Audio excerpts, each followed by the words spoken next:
pour ce dernier quart d'heure de Smart Bourse, on va s'intéresser à ce qui se passe du côté du Bitcoin. Quels sont les enjeux stratégiques avec un expert, Yves Chouefati. Bonjour. Bonjour Fabrice. Vous êtes président de Tobam.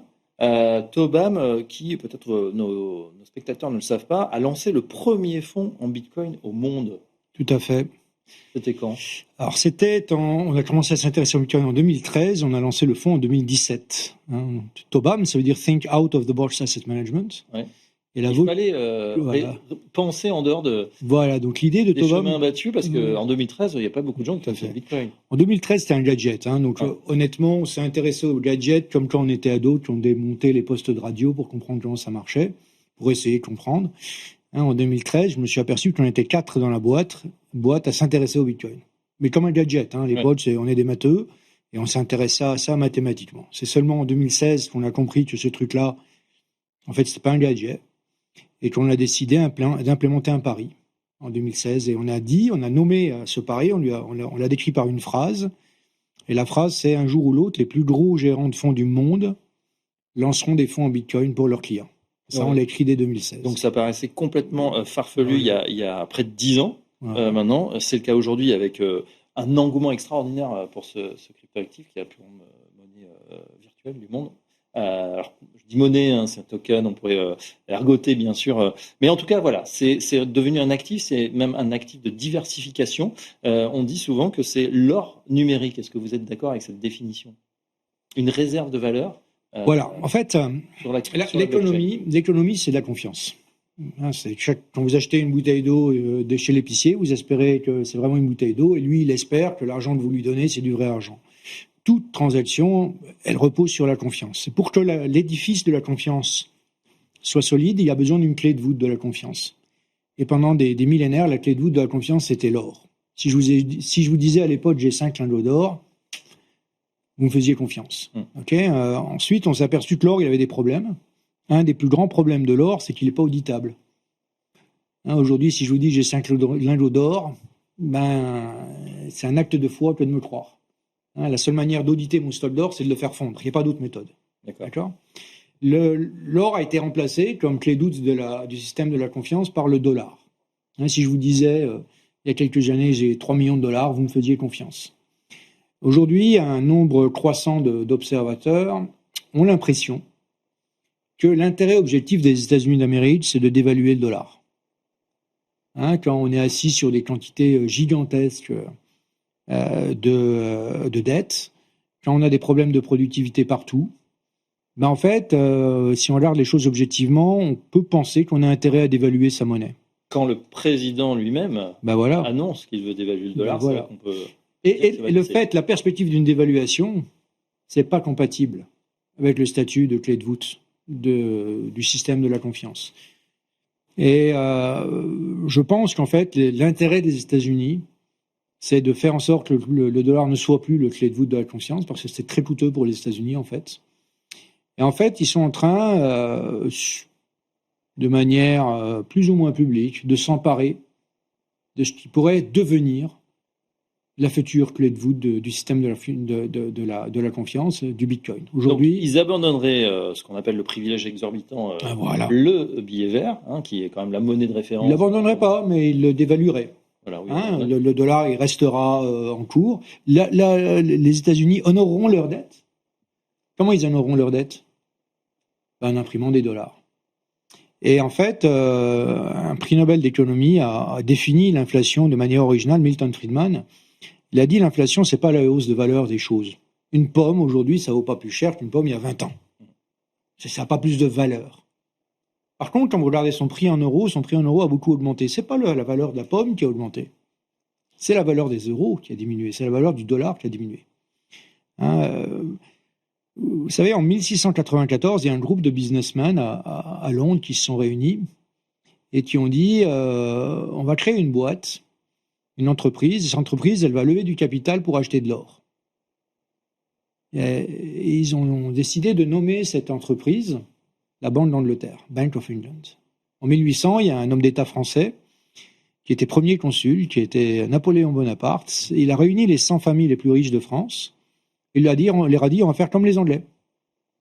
On va lever du capital et acheter de l'or. Et on va appeler cette boîte la Banque de France. Et pendant 150 ans, ces boîtes étaient privées. Et effectivement, si le Bitcoin est destiné à devenir cet outil ultime de la confiance, ben c'est intéressant de l'accumuler dans le bilan d'entreprise, de l'accumuler dans le bilan d'institutions ou de particuliers. On a déjà des sociétés qui ont cette pratique, qui lèvent des capitaux extraordinaires, en milliards de dollars pour acheter des réserves, cette nouvelle, alors ce Bitcoin, des réserves, et comme ça monte en fait, du coup la société progresse comme ça. Alors bien sûr il y a des à-coups parce qu'il faut rappeler. Il y a de la volatilité, Ouais. Le Bitcoin c'est quelque chose de très volatile, de très risqué. Surtout sur le court terme. Et effectivement, le cours de ces actions, il monte énormément et de temps en temps, il baisse beaucoup aussi. Alors, vous avez parlé de privatisation de ce Bitcoin par les États-Unis. C'est une stratégie, comment vous décryptez, pourquoi vous analysez cette stratégie comme ça? Alors, à part ces grosses boîtes, justement, qui achètent énormément de Bitcoin, en plus, il n'y en a plus tant que ça. On rappelle, c'est un stock fini de 21 millions. Il y en a quelques millions qui sont déjà évaporés ou perdus sur certaines clés qui ont été oubliées ou détériorées. On peut dire que finalement... Il y a 21 millions de Bitcoin et il y a à peu près 100 millions de millionnaires sur la planète. Si tous les millionnaires veulent du Bitcoin, il va falloir qu'ils se battent. Et sur quel terrain ils vont se battre? Sur le terrain du prix. C'est ça qui fait l'appréciation du Bitcoin. Les entités qui accumulent du Bitcoin, c'est des individus. Baudouin, c'était seulement des individus. Et ensuite, ça a été des institutions, surtout américaines et surtout asiatiques et du Moyen-Orient. Les Européens... Une fois de plus, c'est pas qu'ils n'y croient pas, c'est qu'ils sont en retard sur tout, donc ils sont en retard sur ça aussi. Ils ont des grands principes, ils manquent de pragmatisme, ils se posent pas la question de savoir si ça marche ou ça marche pas, et ils prétendent savoir qu'est-ce qui est bien et qu'est-ce qui est mal. Ça, malheureusement, en économie, c'est pas très efficace. Alors justement, quels seraient les impacts géopolitiques si le Bitcoin devenait effectivement une clé de voûte de la confiance mondiale? En fait, s'il y a un acteur qui a intérêt à ce que ça ne change pas trop géopolitiquement, c'est bien les États-Unis. Et pour ne pas changer, il faut changer. C'est souvent comme ça dans la vie. C'est-à-dire pour garder il faut évoluer. Pour quelque part, les États-Unis, c'est un pays qui, de facto, domine le monde de la finance. Toutes les grandes banques sont américaines. Qui domine complètement Internet, qui domine le monde de la tech, qui domine l'IA de manière énorme. Et qui vont s'arranger, pas de manière forcément très calculée, mais peut-être de manière calculée aussi, pour s'approprier le prochain étalon de la confiance. Aujourd'hui, à peu près 65% des stocks identifiés de Bitcoin appartiennent à des acteurs américains, pas à l'État américain, je parle pas. Vous savez, la Banque de France, c'était une institution privée jusqu'en 1945. La Banque d'Angleterre, c'est une institution privée jusqu'en 1946. La fédérale elle-même, la Federal Reserve, n'a pas un actionnariat étatique. Il y a beaucoup de théoriciens, dont le plus grand des théoriciens, Friedrich Hayek, qui dit que la Banque centrale doit être une entité privée. Elle doit être exposée à la concurrence. Parce que dès lors que vous donnez le monopole de l'émission monétaire à quelqu'un, ce quelqu'un, il va en abuser. C'est pour ça que l'euro, malheureusement, du point de vue de sa seule mission, est un échec. La seule mission de l'euro, c'était de préserver sa valeur. Oui. La valeur de l'euro, elle a énormément baissé quand elle est mesurée en bien réel. Et c'est ça le problème des fiat, c'est que les États se sont accaparés l'émission monétaire, et comme il n'y a pas d'acteurs économiques plus court-termistes que le politique, c'était voué à l'échec, et c'est ce qu'a écrit brillamment dans son livre Friedrich Hayek, le livre qui s'appelle Pour une vraie concurrence des monnaies. Est-ce qu'une monnaie décentralisée, totalement décentralisée, comme le Bitcoin, elle peut remplacer le rôle du dollar dans une économie globalisée?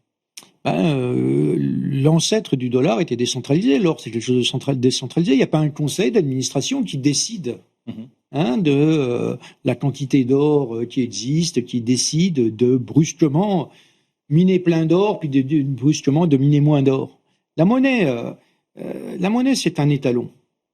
La monnaie, ça sert à quoi, la monnaie? Ça sert à stocker le travail. Si on vient le matin contre un salaire, c'est tout bien qu'on a stacké notre travail contre du salaire, dans l'espoir qu'avec ce salaire, on pourra acheter le travail de quelqu'un d'autre. Donc c'est très important de stocker la valeur. Et l'échec du projet euro, dans sa seule mission, la seule mission de l'euro. Rappelez-vous, il y a eu un conflit entre l'Allemagne et la France à la création de l'euro. L'Allemagne voulait une seule mission, c'était la préservation de la valeur. La France voulait 2 missions, la préservation de la valeur et la stabilité financière. De juré, les Allemands ont gagné, mais de facto, malheureusement, les Français ont remporté le morceau et aujourd'hui, l'euro et la chute de l'euro est inscrite. C'est évident que les fiat, le système fiat va être remplacé par un nouveau. On traduit par contre fiat parce que ça parle. Les monnaies décrétées. Les monnaies décrétées. Les monnaies qui n'ont pas de valeur intrinsèque, mais qui brusquement ont été décrétées du fait de la loi. J'ai une dernière question, je suis fatigué, vous qui connaissez donc cette technologie blockchain et en particulier Bitcoin depuis pratiquement son origine. Vous êtes peut-être Bitcoin maximaliste. Est-ce qu'on peut mettre un prix sur le Bitcoin, voilà, si on imagine à 2, 3 ans, 5 ans, qui effectivement ait un rôle prépondérant dans notre économie? En fait, ça revient à répondre à une autre question. C'est quoi le prix d'une pomme dans 10 ans? Moi, je vous dis que le prix d'une pomme dans 10 ans, quand elle sera libellée en euros, ce sera 10 fois plus cher. Et le Bitcoin, il va suivre. C'est pas tellement le Bitcoin qui va s'apprécier, c'est pas seulement le Bitcoin qui va s'apprécier, c'est les fiat. Et du fait de leur abondance accrue, quand quelque chose est de plus en plus abondant, il perd de la valeur. Et comme l'impression monétaire n'est pas prête de se calmer, le Bitcoin vaudra plusieurs millions de dollars dans un horizon assez longtemps. Bitcoin pour payer. Oui, bien sûr. Donc un Bitcoin est déjà décomposable en 100 millions de Satoshi, de même qu'un euro est décomposable en 100 cents. Chaque Bitcoin, vous pouvez le couper en 100 millions de petites parties qui s'appellent des Satoshi. Et effectivement, l'objectif à terme, ce ne sera pas de posséder un Bitcoin, parce que comme je vous dis, il n'y en a que 21 millions. Ce ne sera pas possible. Par contre, des Satoshi, il y en a beaucoup. Et ce sera plus aisé de s'approprier un certain nombre de Satoshi que de s'approprier des Bitcoins. Voilà, donc Satoshi, Bitcoin, en tout cas, si vous n'en avez pas, on va conseiller une diversification, au moins, pour en avoir un petit peu. C'était un bon conseil qu'on aurait pu suivre déjà dès 2016-2017, quand il valait peu cher. Aujourd'hui, c'est fortement apprécié, mais c'est bien parti pour continuer. Merci Yves Chouefati pour cet éclairage sur le Bitcoin. On renvoie votre article dans la revue Banque. Et si les États-Unis réorganisent le système entre dollars et stablecoin et Bitcoin. Merci à vous. Je rappelle que vous êtes président de Tobam et à très bientôt sur Smart Bourse. Cette édition se termine. On se donne rendez-vous demain à la même heure en direct de 17h à 18h. On est réécoutable sur toutes les plateformes de streaming, Spotify, Deezer, Apple Music. N'hésitez pas à nous noter si vous aimez l'émission et à nous réécouter. À demain. Très bonne soirée à tous.